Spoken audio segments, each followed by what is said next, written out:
ñu desandi fa tuuti xam nga fan yii ci ginnaaw coow amoon na fi ci li nga xamante ni moo ñeel muraay yi ci école yi rawatina ci établissement scolaire catholique yi donc premier ministre am nu mu ca waxee ni daal dinañu fexe ba école yi accepté li nga xamante ni moom moo di muraay bi loolu nag bu ñu ko waxee abbé Alphonse génn ci.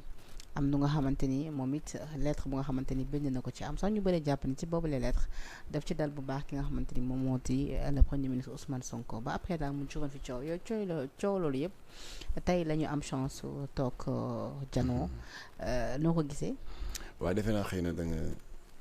juum tuuti ci tur bi du abbé Alphonse abbé André Latyr Ndiaye oui André Latyr Ndiaye. voilà André Latyr Ndiaye waaw effectivement coow topp na ci ñëpp xàmmee ko bi ñu nekk xale ci RSA. mu ngoog donc ñëpp gis nañu ne coow topp na ci premier ministre bi mu yëkkatee kàddu yi mu yëkkati fii ci Grand Théâtre naan ko dootuñu nangu benn école ak école bu mu mënti doon ay xale ñëw di jàng ñu bëgg leen ko xañ simplement parce que dañu am fulaar bu ñu teg seen bopp. voilà kon moo jur réaction assez vigoureuse de certains cadres du clergé. voilà bokk na ci abbé André Guèye bu Thiès bokk na ci abbé André Latyr Ndiaye ak ñeneen ak ñeneen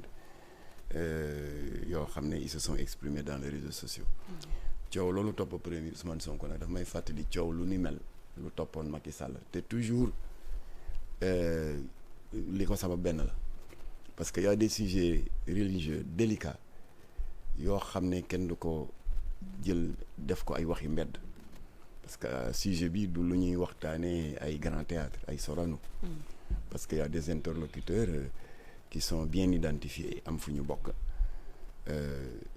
autorité bi war a mën a toog ak ñoom waxtaan ak ñoom alors moo tax nag coow li ko topp nii c'est pas étonnant alors Macky Sall lan moo ko ci daloon dafa amoon benn daje bu mag a mag bu amoon en 2015 fii ci King Fahd Palace une quinzaine de pays africains de la sous-région booba fekk na terrorisme bi ak les attaques sanglantes barbares et lâches du mouvement djihadiste Boko Haram takkarnaase te ci dernier moment yi dafa changer de stratégie de commission de ces attentats dafa commencer di utiliser des femmes kamikazes yu ñu endoctriner fanatiser leen takkal leen 10-15 kilos de ceinture explosive ñu sol nag ay burka mu di ay muuraay yu mag a mag yu gudd nga xam ne origine bi Afghanistan la parce que jigéenu Afghanistan yi ñoo gën a ràññeeku ci loolu alors ba fa Macky Sall jëlee kàddu daal di ne comme que burka bi mu ngi indi jeexi jaaxa parce que bu njëkk vraiment ñi ko ittewoo jotewoo ñoo nag kenn dara ñu ngi doon dund seen diine di jël xeetu muuraay boobu pour sàmm seen cër mais dafa am ay say-say yu koy mbubboo di ci def des actes barbares est-ce que duñu causer moralement préjudice ña nga xam ne naka jekk dañ ko daan sol te jublu ci rek sàmmonteeg seen sartu diine et puis ñooñu elles sont désormais exposées parce que service de sécurité yi duñu mën def xaaj ak seen te duñu xam ki nekk ci biir burka bi ndax góor la wala jigéen ndax muuraay la buy tàmbali ci bopp bi wàcc ba ci weewu tànk yi fii rek la ñuy xotti ci bët yi pour mu mën a gis doo xam ki ne ci biir lan la mu ne nag est-ce que jaaduwul ñu profiter ci assise de la sécurité yi des pays du Sahel ñu waxtaane ko xool yan mesure la ñu war a jël ndax burka bi mu ngi lëmbe les pays du Sahel ñi koy sol ñu ngi dugg ci bis yi di déclencher leur ceinture explosive rey 10-15-20 personnes ñu ngi def même njombe yi dans les lieux publics dans les marchés kon nag burka bi moom c'est devenu un problème war nañ ci addu loolu la Macky Sall wax mais malheureusement pour lui dès le lendemain il y a 2 ou 3 organes de presse qui ont été largement relayés ci revue de presse yi yu ne waaw le président Macky Sall suite aux attentats commis par les femmes de Boko Haram n'est-ce pas préconise l'interdiction du port du voile te waxee ko noonu affaire bi def bruit boo xam ne ci dëkk bi man mi sax def naa dina jamono une intervention très dure ñu dal ci kaw Macky Sall waaw ñu ne ko da nga bëgg a interdire le port du voile kon day di nga xam ne laal nga laalaake. comme pour dire que problème bu yàgg la. 2015 la. oui ñëpp dal ci kaw. non dama lay expliquer rek. quelquefois état mën nga def erreur de communication sur des sujets délicats mu jur coow. te mënoon naa ñàkk. alors qu'est-ce qu'il a fait il a appelé un certain nombre d'associations religieuses bon kii la yónni woon Mouhamadou Bamba Ndiaye ancien ministre chargé des affaires religieuses sous le régime de Abdoulaye Wade mu daal di leen moo Macky Sall teg vidéo bi daal ne wax leen ma fan laa waxoon ne on interdit le port du voile man dama ne je propose comme que dañ ko dévoyer n'est-ce pas changer destination bi j'ai proposé aux femmes africaines yi ko itteewoo nañu boycotter burqa bàyyi ko terroristes yi te daal di adopter en lieu et place un truc léger un hijab léger voilà kon benn exemple ngoog ci loo xam ne ça touche le domaine religieux te boo ci deful attention mën na indi jeexi jaax. est-ce que orientation bi nga xamante ne ñeneen ñi am nañ ko ci lu waroon la c'est-à-dire ñi nga xam dañ ko indi mu def ko benn combat religieux mu nekk benn combat bu sensible alors que peut-être que le PM fi mu ko doon waxee du woon ci sens boobu. waaw mais dafa wax ne parce que ñoom si li ñu wax. parce que ñoom ñoo ko wax Jamra waxu ko. il considère cela comme daf leen menacer daf leen défier parce que xam nga dafa ne dootuñu nangu. Voilà ils l'ont interprété de cette façon-là. C'est ce qui explique la réaction qu'ils ont eu à faire. Voilà su ma doon moom nag du ma aborder problème foofu. su ma doon moom d'abord je me serais renseigné parce que dafa am ay précédents effectivement lors de la rentrée scolaire de 2016 de 2011 dafa am ay parents d'élèves yu oo Jamra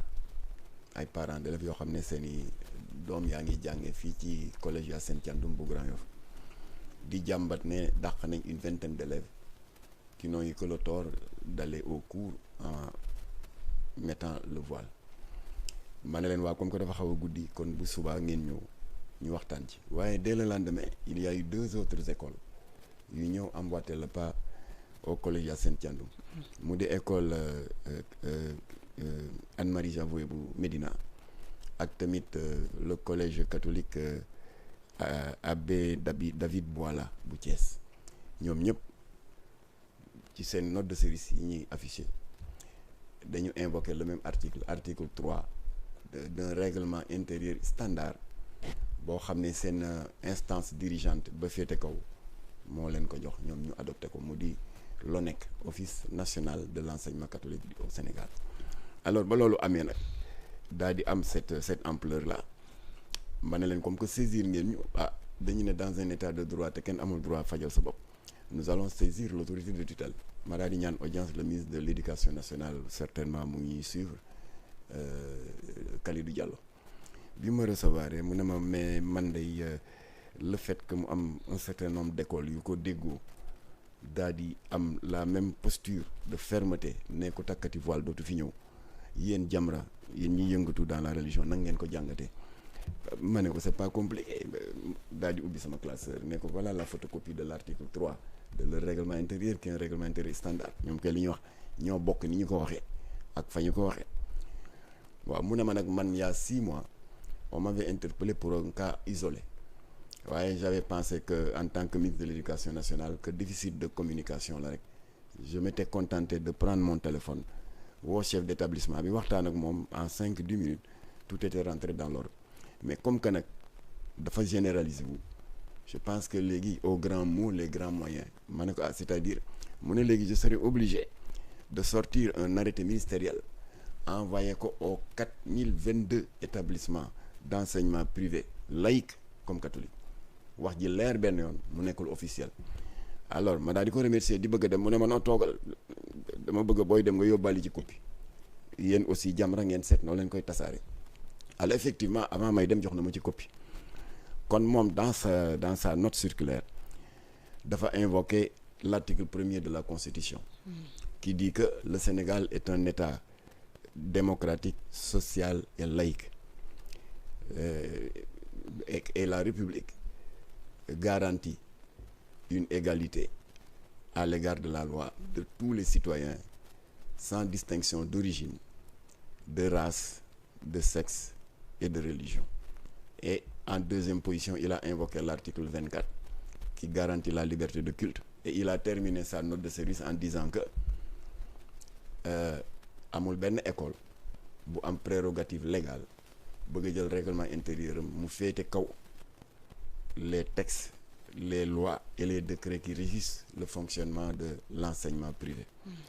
Et il a conclu en disant que par conséquent, ñu ngi invité ñun ministère de l'Éducation nationale en tant qu'autorité de tutelle les établissements concernés à se conformer à la loi, faute de quoi il pourrait y avoir des sanctions qui peuvent aller, c'est Kalidou Diallo qui parle, ministre de l'Éducation, des sanctions qui peuvent aller jusqu'au retrait de la licence. Alors ces services daal di ko tasaare mu génn ci médias yi Jamra tam daal di ko distribuer dans ses réseaux. Alors avant la fin de la semaine lépp ne selaw élèves yi ñu dàqoon yëpp jàngi sans aucun problème. Et nous avons terminé notre démarche de médiation par une lettre de remerciement en date du 18 octobre 2011 ñu adressé ko au chef de l'église catholique mu di le cardinal Théodore Adrien Sarr remercier ko ci la mu def ci mbir mi mais discrètement parce que ñun yëg nañu ne dox na ci wax na ci te bokk na ci li indi jàmm. Ça c'était en 2011 alors ñëpp am jàmm mais dañu toog pour te dire que c'est pour te démontrer un peu que. moo tax sa fan yi passé ci bileb coow lu tax gisuñu leen ci dégguñu leen ki tamit mu jaaxaloon ni si. lii ma lay wax 2011 la. waaw après maa ngi ñëw ci 2024. oui mooy ñëwaat ci 2024 alors maintenant ju dañ dem ba 2016. coow jibati mais fii du Dakar Saint-Louis la mu am benn responsable de l'association des parents d'élèves du collège d'enseignement catholique Didier Marie ñu di ko wax soxna Yacine Al Adja Yacine Samba Mathieu woo ma nee ma ñun daal suñu doom yi dañ leen menacé nee nañ leen daal comme que nous sommes au mois de mai 2016 dinañ leen bàyyi ñu eggali année bi mais rentrée scolaire bii di ñëw école bi ne il est hors de question ñuy admettre des filles voilées. ma ne ko ndax mën naa jot note de service mu ne ma waaw mu daal di ma ko envoyé par email. voilà moment bi ma jógee war a demander imam Massamba Diop pour que bureau exécutif bi waxtaan ci ñu yëgal ma ni que le sous-officier Fallou Niang c'est le coordonnateur des anciens combattants de la guerre du Golfe. Voilà comme que dama ko joxoon rendez-vous et pour que seen dossier ñu relancer ko parce que seen indemnisation jotaguñ ko ba léegi il court toujours derrière ma fàtte woon ne joxoon naa ko rendez-vous alors j'ai été obligé de me rabattre ci suñuy partenaire wu ENDA muy Cheikh Gueye moom mujjee jël lettre bi constituer une petite délégation dem Ndar waxtaan avec les autorités académiques du collège Didier Marie et tout était rentré dans l'ordre. Et je termine par un dernier cas. Oui. Kooku 2016 la. Oui mais ça dit ñu defee ne jeex na. oui mais ça dit mais bu ñu avancer rapidement cas yooyu yëpp d'accord.